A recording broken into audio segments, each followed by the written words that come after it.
పూజ ఎందుకు చేస్తారు? ఏ మనిషి అయినా, ఏ జీవి అయినా ఏం కోరుకుంటుంది? నేను సంతోషంగా ఉండాలని కోరుకుంటుంది. ఎవరూ కూడా ఇవాళ నాకు కాలు విరిగిపోతే బాగుండు, నా చెయ్యి విరిగిపోతే బాగుండు, నాకేదో పెద్ద కష్టం వస్తే బాగుండని ఎవ్వరు అనుకోరు.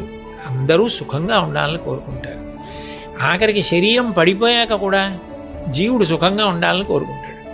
అందుకని ఇక్కడ ఉన్నంత కాలం సుఖంగా ఉండాలి, శరీరం పడిపోయాక సుఖంగా ఉండాలంటే స్వర్గలోకానికి వెళ్ళాలని కోరుకుంటారు. కోరుకోవడం తప్పు కాదు.